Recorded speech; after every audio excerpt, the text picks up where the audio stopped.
Assalamu alaikum students. Today we will discuss our next topic, that is the reduction reactions. Okay, what are reductions reactions? Reduction is opposite to the oxidation. Oxidation हमने क्या पढ़ा था? Oxidation reaction ऐसा reaction होता है जिसमें कोई भी सब्सटेंस जो है वो लूज़ करता है हाइड्रोजन को और गेन करता है ऑक्सीजन को. Oxidation is a gain of oxygen.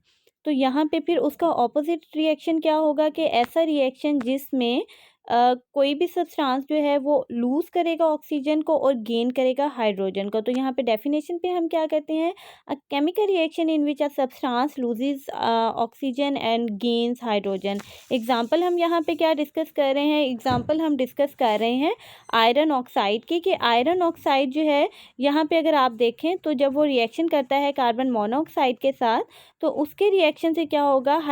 Oxygen जो है क्या हो रही है? वो लूज़ हो रही है. ऑक्सीजन का लूज़ होना क्या कहलाता है? रिडक्शन कहलाता है. ठीक है. और अगर यहाँ पे हम कार्बन मोनोऑक्साइड के केस में देखें कि वो किस में चेंज हुई है? कार्बन डाइऑक्साइड के केस में. इसका मतलब है यहाँ पे ऑक्सीजन इसने गेन की है, जो कि आयरन ऑक्साइड के केस में लूज़ हुई थी, वो यहाँ पे कार्बन मोनोऑक्साइड ने गेन की है. तो यहाँ पे गेन ऑफ जो ऑक्सीजन है वो क्या कहलाता है? That is known as the oxidation reaction. तो हम यहाँ पे आपको ज़्यादा अच्छे तरीके से क्लियर हो गया होगा कि रिडक्शन रिएक्शन क्या होते हैं. A chemical reaction in which a substance loses oxygen and gains hydrogen is known as reduction reaction.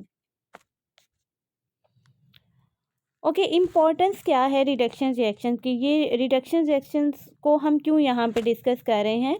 इसका मेन जो एक यूज़ है वो क्या है कि जब भी आप किसी भी मेटल को जो है वो डग करते हैं ग्राउंड से, ज़मीन से, तो वो क्या होती है? वो इम्प्योर फॉर्म में होती है, यानी वो अपने ऑक्साइड्स की फॉर्म में होगी. तो वहाँ से उस मेटल्स को जो है वो आपने मेटल को क्या करना होता है? उसको प्योर फॉर्म में लेके आना होता है. तो प्योर फॉर्म में आप किस तरह से लेके आएंगे कि वहाँ पे आप डिफरेंट प्रोसेसेस यूज़ करते हैं. यहाँ पे अगर आप देखें तो एक आपको दिखाया गया है, एक ब्लास्ट फर्नेस है. ये फर्नेस इसमें क्या आप करेंगे? हम यहाँ पे जिस तरह, अगर आप इसकी इंपॉर्टेंस में पहला पॉइंट देखें कि these reactions are very important because they allow metals to be produce from the metal oxide. ठीक है. तो मेटल ऑक्साइड से आपने प्रोड्यूस करवाना है किसको? मेटल को. तो उसके लिए जैसे कि यहाँ पे एग्जांपल उन्होंने दिए हुए कि आयरन ऑक्साइड को जो आपने जैसे ही डग किया ग्राउंड से, तो वो क्या होगी? वो इम्प्योर ये है, और इसके साथ डिफरेंट और चीज़ें हैं. आपने उनको क्या किया? वहाँ से उठाया और फर्नेस में क्या कर दिया? यहाँ पे आप उसमें उसको ऐड करेंगे. और डिफरेंट प्रोसेसेस से जब हम इसको गुजारेंगे, देन व्हाट विल हैपन? यहाँ पे अगर आप देखें तो वेस्ट गैसेस हैं, जैसे कार्बन डाइऑक्साइड है, कार्बन मोनोऑक्साइड है, यहाँ पे वो क्या होंगी? वो भी रिलीज़ होंगी. और अगर आप यहाँ पे बेस पे देखें तो आयरन जो है वो क्या होगा? मोल्टेड आयरन, मोल्टन फॉर्म में जो है पिघली हुई हालत में जो है आयरन जो है वो आप यहाँ से सेपरेट कर लेते हैं अपने अदर यूजेस के लिए. तो यहाँ पे हम फिर क्या कहेंगे कि आयरन ऑक्साइड जो है उसको आप dug out of the ground, we call it iron ore. इसका ऑक्साइड को आप क्या कहते हैं? ओर कहते हैं. और क्या चीज़ है? What is ore? ठीक है. और क्या चीज़ है? तो और क्या है कि ये एक नेचुरली अकरिंग रॉक है या कोई भी मिनरल है जिसको आप जो है ज़मीन से निकाल रहे हैं, और जिससे आप जो है किसी भी मेटल को क्या करते हैं? अलग कर सकते हैं, सेपरेट आउट कर सकते हैं. ठीक है. ओके. तो ये जो आयरन ऑक्साइड है ये क्या करेगा? ये आयरन ऑक्साइड जो है वो रिएक्ट करेगा कार्बन मोनोऑक्साइड के साथ यहाँ पे, और इससे क्या होगा कि आयरन प्रोड्यूस होगा और कार्बन डाइऑक्साइड. यहाँ पे अगर जिस तरह हमने अभी बात की कि वेस्ट गैसेस में कार्बन डाइऑक्साइड प्रोड्यूस होगा, और आयरन जो है वो आपको यहाँ पे मिल जाएगा प्योर फॉर्म में. ठीक है. तो ये इसकी एक बहुत इम्पॉर्टेंट एप्लीकेशन है कि हम ये रिएक्शन यहाँ पे क्यों डिस्कस कर रहे हैं. ओके, रिएक्शन इसका हम यहाँ पे अब डिस्कस करेंगे कि आयरन ऑक्साइड जब कार्बन मोनोऑक्साइड के साथ रिएक्ट करता है तो आयरन हमें ऑब्टेन होता है, और इसके अलावा कार्बन डाइऑक्साइड रिलीज़ होती है यहाँ पे. ठीक है. तो यहाँ पे अगर आप देखें तो आयरन ऑक्साइड जो है इसमें से ऑक्सीजन लूज़ किया है, ठीक है, कार्बन मोनोऑक्साइड ने उसको गेन किया है। तो यहाँ पे फिर क्या हो गई रिएक्शन, यहाँ पे इस केस में क्या हुआ, इस केस में रिएक्शन हुआ रिडक्शन रिएक्शन। और क्योंकि कार्बन मोनोऑक्साइड जो है उसने उस ऑक्सीजन को गेन किया है, और गेन करने के बाद यहाँ पे कार्बन मोनो का मतलब होता है one oxide, carbon monoxide one oxygen है यहाँ पे अभी इसके पास। लेकिन अगर आफ्टर द रिएक्शन देखें प्रोडक्ट में, तो कार्बन डाइऑक्साइड यहाँ पे उसकी प्रोडक्शन हुई है। इसका मतलब है डाइऑक्साइड, डाई का मतलब होता है टू ऑक्सीजन आ गए, इसका मतलब है कि यहाँ पे ऑक्सीजन का गेन हुआ है। तो यहाँ पे इस केस में क्या हुआ है, ऑक्सीजन ऑक्सीडेशन हुई है, और इस केस में हम क्या कह रहे हैं कि रिडक्शन प्रोसेस हुआ है। Okay, now we will discuss another example over here, that is of the reaction of hydrogen with copper oxide. कि जैसे ही आप यहाँ पे हम डिस्कस करते हैं कि जैसे ही आप हाइड्रोजन गैस को जो हीटेड कॉपर ऑक्साइड है उसके ऊपर से गुजारेंगे, तो उससे क्या होगा कि जो है कॉपर जो है वो अलहदा हो जाएगी, ठीक है। और यानी कॉपर जो है वो रिड्यूस हो जाएगी, रिड्यूस यानी उसकी रिडक्शन हो जाएगी। किस तरह से रिडक्शन हो जाएगी कि यहाँ से ये जो ऑक्सीजन है वो ये हाइड्रोजन गेन करेगा और किस में चेंज हो जाएगा, वाटर में चेंज हो जाएगा, ठीक है। यानी उसने इस हाइड्रोजन ने जो है क्या कर दी है, उसने रिडक्शन कर दी है कॉपर ऑक्साइड की, उसको रिड्यूस कर दिया है, और ख़ुद क्या हो गई है, ऑक्सीडाइज हो गई है, और क्या बना लिया है, वाटर बना लिया है।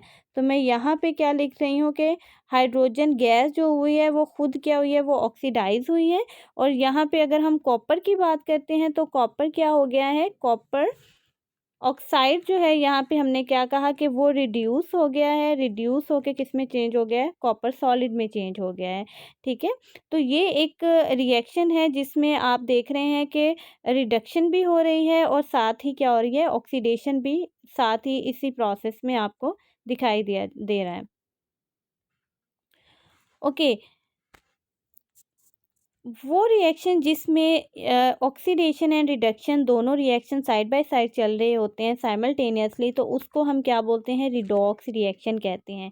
रिडॉक्स, रिडॉक्स कॉन्ट्रैक्शन किसकी है, अगर आप यहाँ पे देखें, अगर हम लिखते हैं रिडक्शन एंड ऑक्सीडेशन, ठीक है, तो ऑक्सीडेशन दोनों में से यहाँ से हमने रिडॉक्स, REDOX, रिडॉक्स रिएक्शन, यानी ये रिडक्शन एंड ऑक्सीडेशन की कॉन्ट्रैक्शन है कि इन दोनों के मिलाने से हम यहाँ पे बना रहे हैं रिडॉक्स रिएक्शन। तो reduction and oxidation always go together, which is why the name redox is use. तो यहाँ पे रिडक्शन और ऑक्सीडेशन हो रही है, अगर आप यहाँ पे भी देखें तो हम क्या कहेंगे कि कॉपर ऑक्साइड इस केस में क्या है, ऑक्सीडाइजिंग एजेंट है, ऑक्सीडाइजिंग एजेंट है, और हाइड्रोजन गैस जो है वो रिड्यूसिंग एजेंट है। अब ऑक्सीडाइजिंग एजेंट का क्या मतलब होता है, रिड्यूसिंग एजेंट का क्या मतलब होता है, जिस तरह हमने प्रीवियस स्लाइड में ये डिस्कस किया कि एक जो है वो रिड्यूस हो रहा है, दूसरा ऑक्सीडाइज हो रहा है। तो इसका यहाँ पे यानी ये अगर हम कॉपर ऑक्साइड की बात करें तो ये रिड्यूसिंग एजेंट क्यों है, क्योंकि ये ऑक्सीडाइजिंग एजेंट क्योंकि है, क्योंकि ये ऑक्सीडाइज कर रहा है हाइड्रोजन गैस को, ठीक है। यहाँ पे अगर आप देखें तो वाटर बना रहा है। और अगर हम कहें कि hydrogen gas as a reducing agent काम कर रहा है, तो ये क्यों कर रहा है, क्योंकि ये रिडक्शन करवा रहा है कॉपर ऑक्साइड की, ठीक है। तो इसलिए ये क्या है, ये रिड्यूसिंग एजेंट है क्योंकि ये रिडक्शन करवा रहा है, और कॉपर सॉलिड में उसको चेंज कर रहा है, कॉपर ऑक्साइड को कॉपर सॉलिड में चेंज कर रहा है। तो that is why we call it a redox reaction. तो कहीं पे भी आप कहेंगे कि रिडक्शन हो रही है तो उसी के साथ साथ ऑक्सीडेशन भी हो रही होती है, तो ये दोनों रिएक्शन जो है वो साइड बाय साइड चलते हैं। तो इस वजह से हम इसको क्या कहते हैं, रिडॉक्स रिएक्शन कहते हैं। ओके, ये जो है टॉपिक आज हमने जो कवर किया है, this topic is very important. आपने इसको बड़े केयरफुली जो है वो लर्न करना है। इसके कॉन्सेप्ट, डिफरेंट टर्म्स जो यहाँ पे यूज़ हुई हैं, लाइक हमने यहाँ पे रिडक्शन रिएक्शन की जो है वो डेफिनेशन की है, आयरन ओर या ओर की हमने डिस्कशन की है कि और क्या होता है। उसके बाद हमने पूरा एक प्रोसेस देखा है कि आपसे ये पूछा जा सकता है कि विच process would be used to refine metals from ore, ठीक है, ये एक बहुत इम्पॉर्टेंट क्वेश्चन है कि आप किसी भी मेटल को किस तरह से रिफ़ाइन करते हैं, प्योर बनाते हैं उसके ओर से, ठीक है? तो उसके लिए ये जितना हमने पीछे प्रोसेस डिस्कस किया है, वो आपने अच्छे तरीके से पढ़ लेना है कि ब्लास्ट फर्नेस में किस तरह से एक एग्ज़ाम्पल जिस तरह हमने आयरन ऑक्साइड की एग्ज़ाम्पल यहाँ पे डिस्कस की है कि उसको यूज़ करते हुए किस तरह से आप आयरन बना सकते हैं। तो वो जो है प्रोसेस ये आपसे क्वेश्चन पूछा जा सकता है। तो सारी टर्म्स जो हैं रिडॉक्स रिएक्शंस क्या होते हैं, ठीक है, ये सारी चीज़ें आपने अच्छे से डिस्कस करनी है और 5 शॉर्ट क्वेश्चंस जो हैं वो आपने अपने रजिस्टर पे इसमें से सर्च करके लिखने हैं। और होम असाइनमेंट क्या है आपकी, यहाँ पे जो 2 एग्ज़ाम्पल लिखी हुई हैं आयरन ऑक्साइड वाली एंड कॉपर ऑक्साइड वाली, इसके अलावा आपने 5 एग्ज़ाम्पल्स ऐसी सर्च करनी है जिसमें जो है रिडक्शन रिएक्शन यानी जिसमें यूज़ हुआ हुआ है, ठीक है? यानी वो तमाम एग्ज़ाम्पल जिसमें रिडक्शन हो रही है, तो वो आपने असाइनमेंट पेज पे अच्छे तरीके से राइट करनी है। Thank you so much.